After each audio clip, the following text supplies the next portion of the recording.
Alright guys, I hope you are all well. A little bit of backstory here. Having suspicions that the ski had a leak in the engine. Sometimes when you were jumping it, the revs would hang. I had a few runaway engines whilst on the hose. I knew it was time to pull the engine and get that seen to. For anybody who doesn't know what a runaway engine is, I would probably go and look that up. It could save you a catastrophic failure. It's pretty terrifying when it happens and you don't know what's going on or how to stop it. So time to pull the engine and give the engine bay a little bit of love, and this is the result. So I hope you enjoy.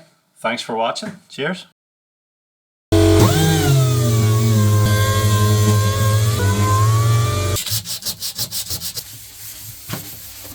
There was a couple of wee bits of wear. The rubber engine block was rubbing the hull and actually wore through quite a bit, so fill them out, I'll sand them down.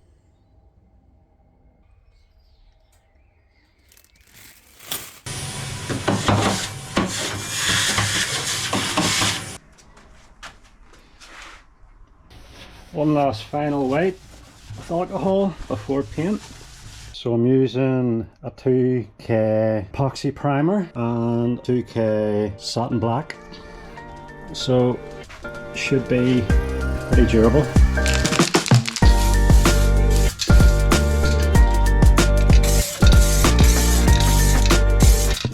That was actually more difficult than I thought. The hull's kind of beige anyway, so it's really hard to see how much you're actually laying down.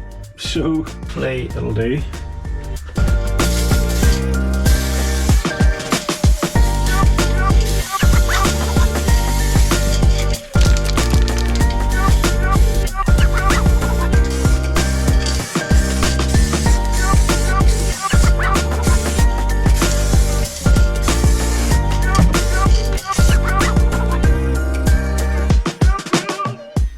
Okay, it's done. I would actually have liked another tin of paint, to be honest. I don't know whether it's just the fact that it's drying out and it's kind of patchy looking.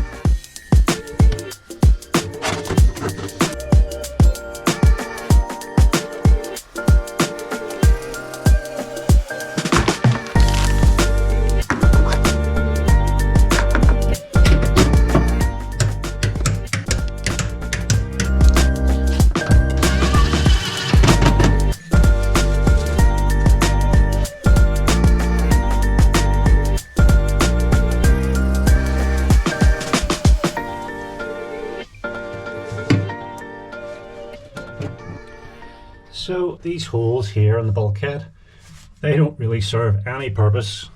They're usually covered up by a little sticker which falls off, and then that's when, if you get water in your hull, you'll end up getting the foam waterlogged.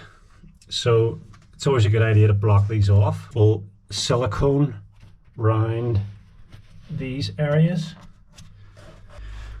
That'll be the mid shaft next.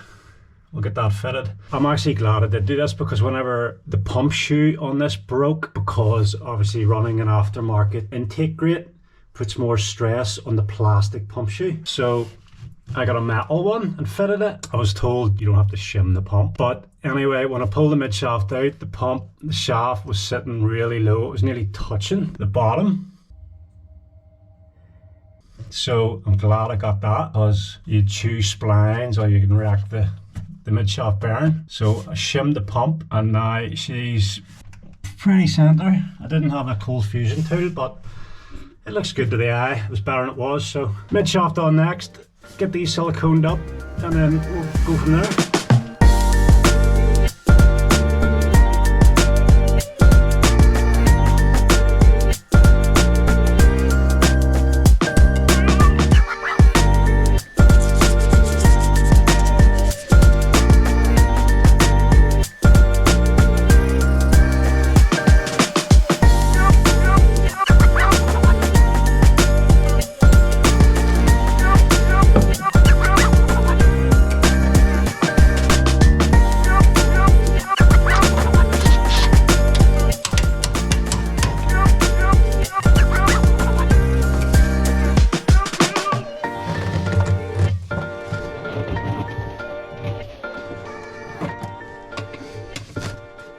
So one of the things I've been wanting to do is fit one of these to the cooling system, because As you probably know, if you're getting a tow, you're pressurizing the pump, which is pressurizing the coolant system, pushing water back through your exhaust up into your engine, and then you land back at the shore, possibly with a ski that doesn't start, so you don't even know if water's there. So yeah, it's just a bit of insurance really while I'm in here. So just need to figure out where we're going to put it.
These are the wee blanking plates for the pressure test, the engine. Just billet aluminium with rubber gasket on it.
Yeah, so this is her ready to go to the powder coaters. I made these wee plates with aluminium to blank off the sensitive areas. Looking good. I'm going to spray the mid-shaft coupler as well, because why not? And give the cars a bit of love. And I got the head back from the anodizers. Also got the wee reed spacer, some lovely race bolts for the head. The crank, I wasn't completely happy with one of the bearings, which was the rear bearing with the big circlip around it.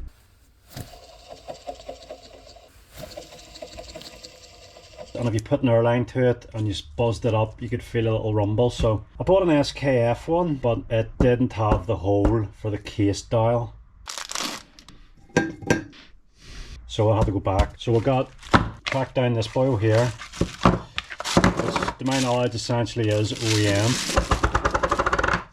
Has the groove, and more importantly it has the hole for the dial. So happy days. We'll get that fitted and that's the crank finished.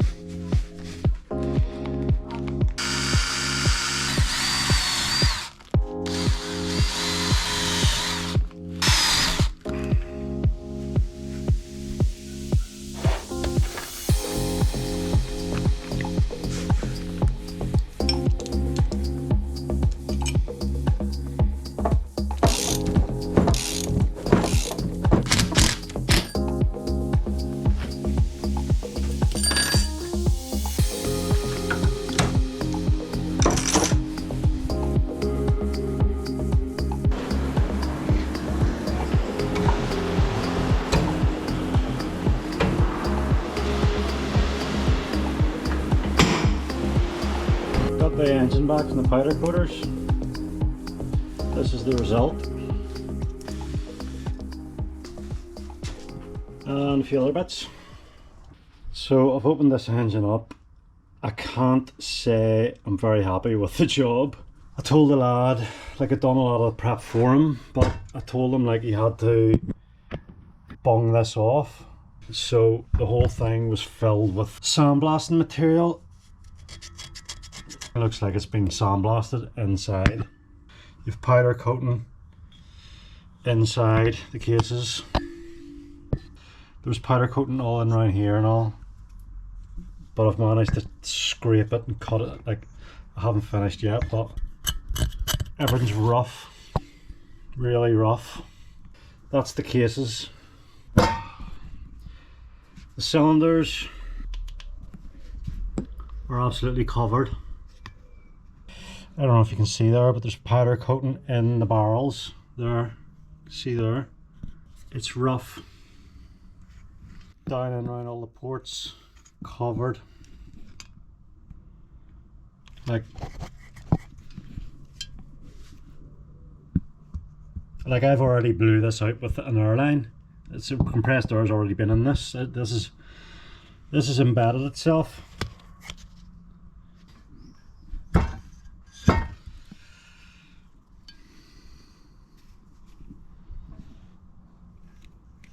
And I've already cleaned these out.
Okay, this is the wee leak down test rig I've set up. It's just a bicycle pump, a gauge which reads to 15 psi straight into the pulse line.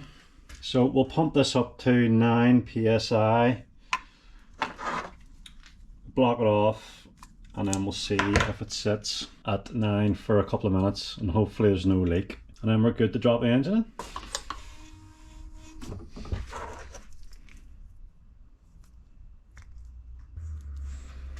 Okay, it's just held 9 psi for 2 minutes. So yeah, looks like it's fixed. The leak is fixed. So I'm having to re-tap because the powder coater did not mask off these areas, so they're clogged with powder coating, which is going to completely throw off the torque settings for it. So just have to re-tap these, and then we get the bed plates on and get the engine aligned.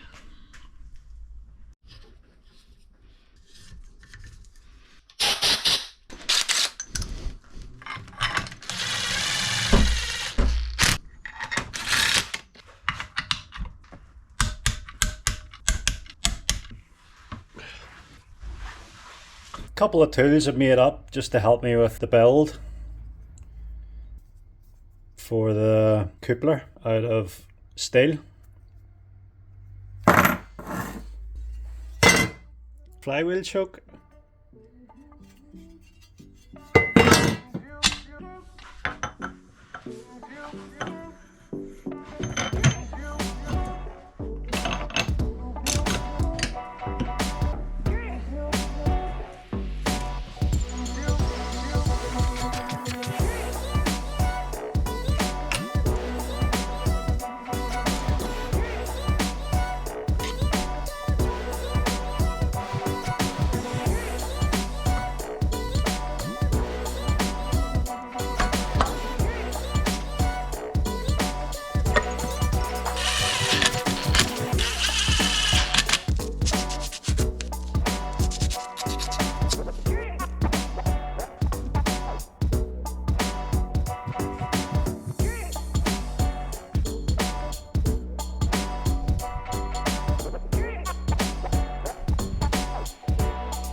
Look how crusty the high speed screw was come out of that. Yuck.